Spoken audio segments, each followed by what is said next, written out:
Salut tout le monde, j'espère que vous allez bien. Alors, là je vous fais cette petite vidéo là aujourd'hui pour vous expliquer un peu comment, pour vous réexpliquer, pour ceux qui avaient oublié ou pour ceux qui ne connaissent pas, comment ça se déroule le jour de l'examen avec les questions de vérification du permis. Donc, avant de commencer comme d'habitude, n'hésitez pas à vous abonner à la chaîne si ce n'est pas déjà fait, à mettre un petit like à la vidéo si la vidéo vous plaît, et à mettre un petit commentaire pour me dire voilà si j'ai été clair, si vous m'avez bien compris, etc.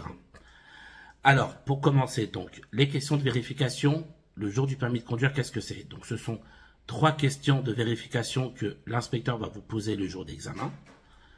Ces 3 questions-là, vous avez une question qui concerne les vérifications intérieures ou bien les vérifications extérieures. Ensuite, vous avez une question de sécurité. Et pour finir, vous avez une question de premier secours. En général, il vous pose la question soit intérieure, soit extérieure. Ensuite, la question de sécurité. Et ensuite, la question de premier secours. Chaque question vaut 1 point le jour d'examen. Chaque question vaut 1 point. Donc, si vous répondez bien aux 3 questions, vous avez 3 points supplémentaires sur votre note finale pour le jour de l'examen. Ensuite, quand l'inspecteur, alors, la question qu'on peut se poser, c'est comment l'inspecteur va faire pour savoir s'il va me poser une question intérieure ou une question de vérification extérieure. Alors, c'est très simple. Comment il va s'y prendre? Vous allez regarder le compteur kilométrique. Donc, vous savez, dans votre voiture, il y a toujours un petit compteur en bas qui vous dit combien de kilomètres la voiture a effectué depuis le jour où elle a été fabriquée. Ça peut être n'importe quoi. Par exemple, moi, ma voiture, elle a 60 955 km. D'accord? Elle a 60 955 km. Ben, vous allez prendre les 2 derniers chiffres, donc ce sera 55, et ça correspondra à la question 55.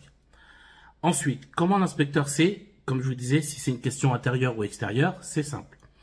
Quand vous tombez sur un nombre impair, qui finit par 1, 3, 5, 7, 9, etc., ce sera une question de vérification intérieure.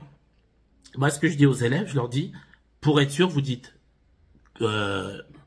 numéro impair, intérieur.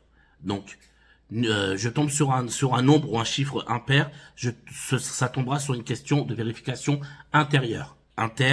Intérieur pour impair. Et si je tombe sur un nombre pair, ce sera une question de vérification extérieure. Tout ce qui finit par 2, 4, 6, 8, 10, etc.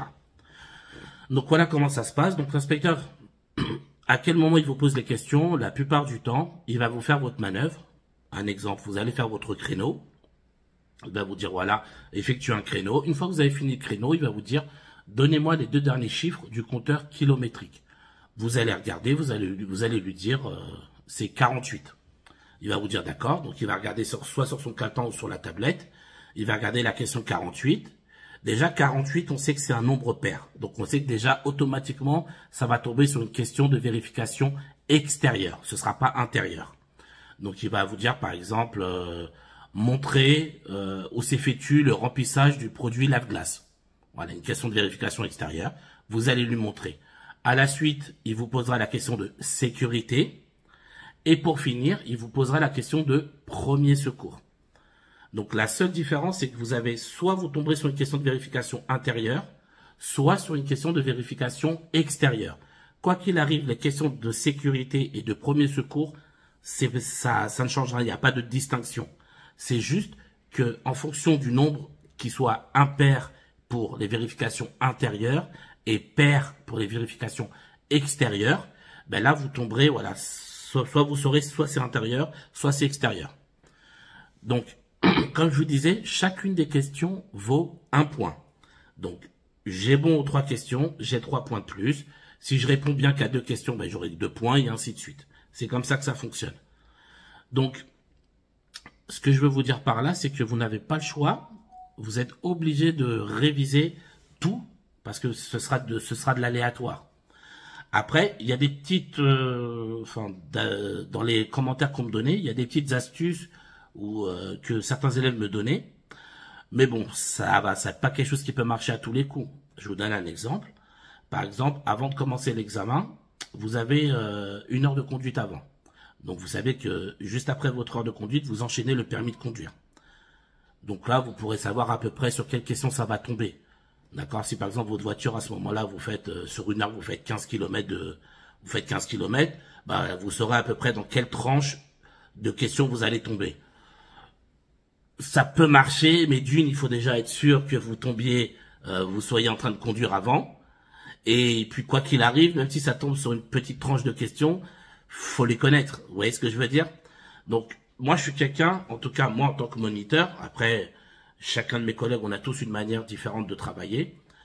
Et donc du coup moi en tout cas, moi ce que je dis à mes élèves, je leur dis écoute, quoi qu'il arrive, moi je te conseille de tout réviser.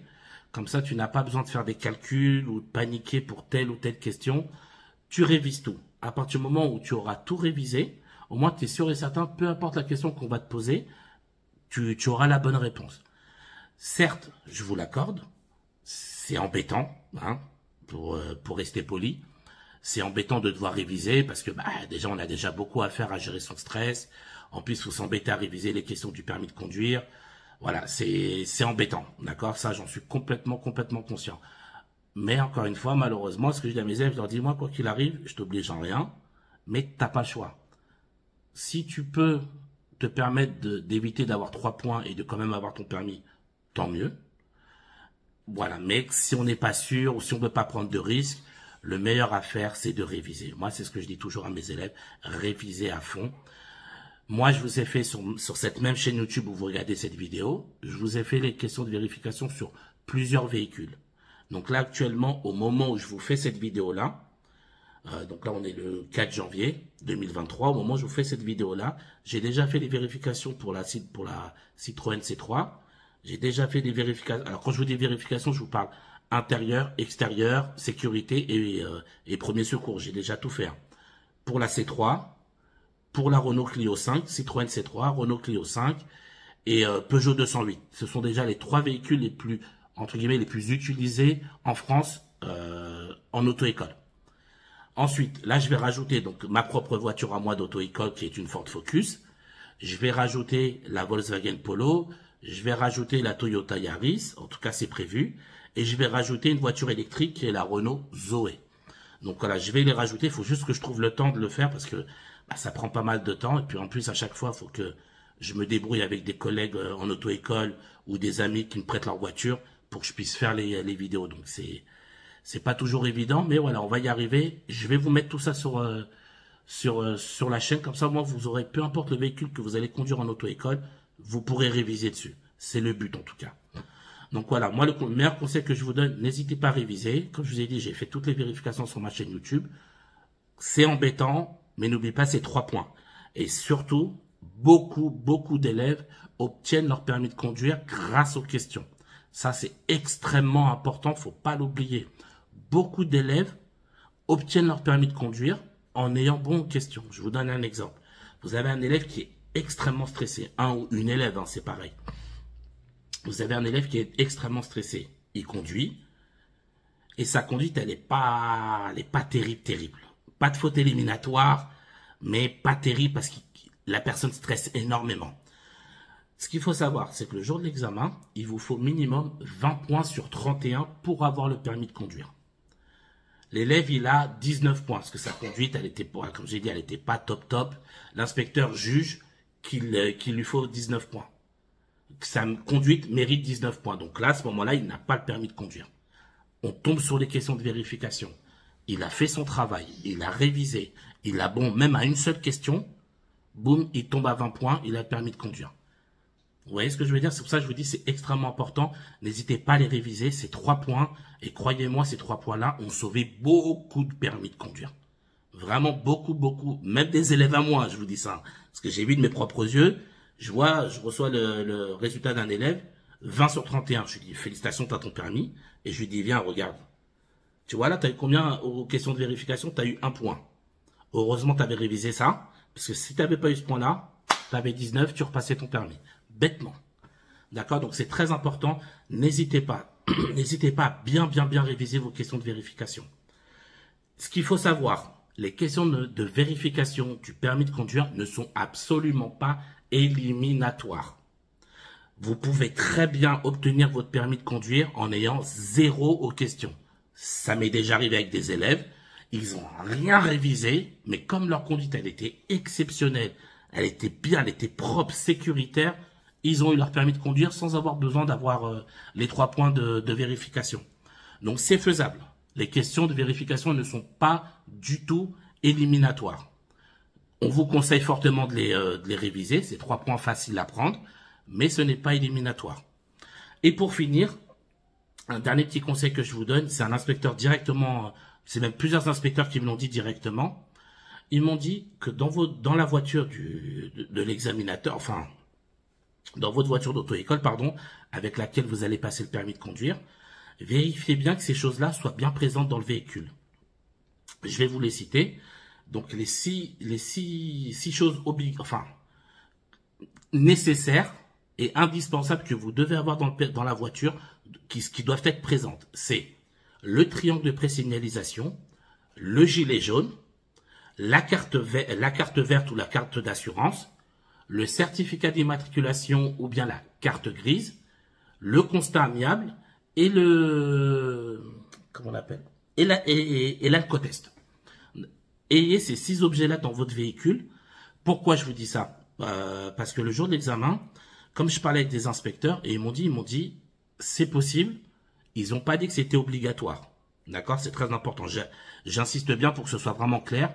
Ils ont dit que c'est tout à fait possible que si le jour de l'examen, il n'y ait pas, par exemple, la carte d'assurance de la voiture présente dans le véhicule, pas que la voiture elle peut être assurée, il n'y a pas de problème, mais que la carte ne soit pas présente dans le véhicule, l'élève peut perdre un point.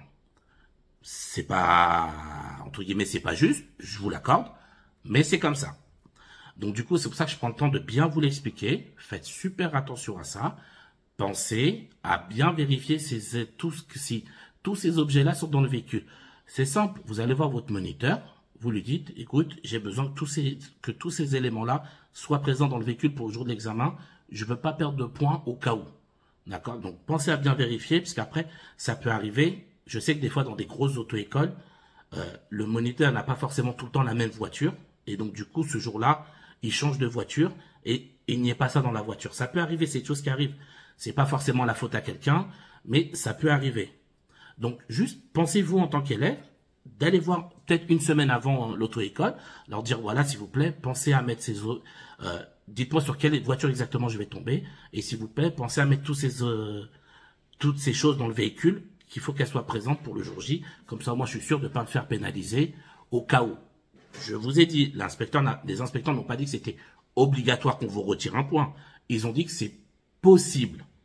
Donc, moi, je suis quelqu'un, j'aime pas prendre de risques. Je prends le temps de vous prévenir.